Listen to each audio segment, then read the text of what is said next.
معشر الجن والإنس إن استطعتم أن تنفذوا من أقطار السماوات والأرض فانفذوا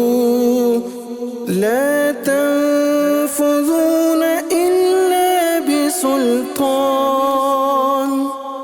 فبأي آلاء ربكما تكذبان يرسل عليكما شواظ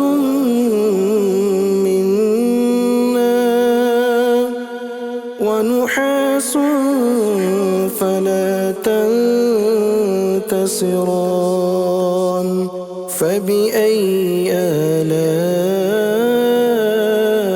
ربكما تكذبان